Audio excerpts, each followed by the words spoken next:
হাত ভেঙে গেছে, কারো মাথা ফেটে গেছে, ক্যামেরা, ফোন সব ওই জিকে গৌসের ছাত্রদল যুব দলের সন্ত্রাসী বাহিনী সব নিয়ে গেছে।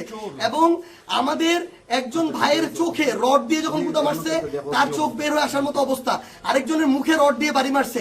এই ভাইদেরকে এবং উনি আমার জেলা সেক্রেটারি এনসিপির, উনি একজন ভাইকে বাঁচাইতে গিয়ে রড দিয়ে উনার এই কনুই ভেঙে শেষ করে দেওয়া হয়েছে। আপনারা একটু কাছে নিয়ে আসেন, আপনারা যদি দেখেন যে এখানে উনার হাতটার কি অবস্থা হয়েছে, এই জায়গায় মানে এটা ধরার মতো কোনো অবস্থা নেই। এখানে মাথায় এই যে রড দিয়ে প্রত্যেকটা জায়গায় বাড়ি মারছে।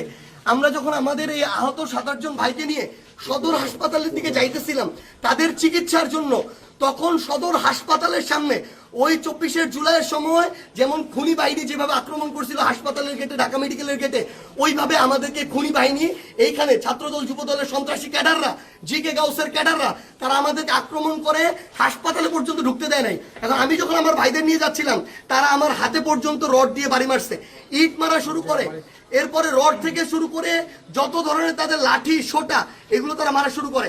এবং ওইখানে আমাদের ছাত্র শক্তি, যুব শক্তির, এনসিপির অনেক ভাইকে তারা ওইখানে মানে ওই সবার সামনে ওখানে পিটায়।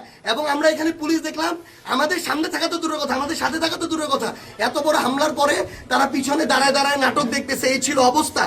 এই যদি হয় বাংলাদেশের অবস্থা, তাহলে তারেক রহমানকে জবাব দিতে হবে। এটা কি তারেক রহমানের সন্ত্রাসী বাহিনী, যেই বাহিনী মানুষের উপরে এইভাবে শুধুমাত্র দ্বিমত করার কারণে, সমালোচনা করার কারণে এইভাবে আক্রমণ করতেছে? সালাউদ্দিন আহমেদকে জবাব দিতে হবে। তারা কি এই জিকে গাউসদেরকে এই সন্ত্রাসী কার্যক্রমের টিকাদারি দিয়ে রাখছে কিনা, এর বিচার না হওয়া পর্যন্ত আমরা হবিগঞ্জে আছি। যদি পারে আমাদেরকে মেরে ফেলবে, এখান থেকে প্রয়োজনে আমাদের লাশ যাবে, কিন্তু এর বিচার, এর জবাব তারেক রহমানকে দিতে হবে।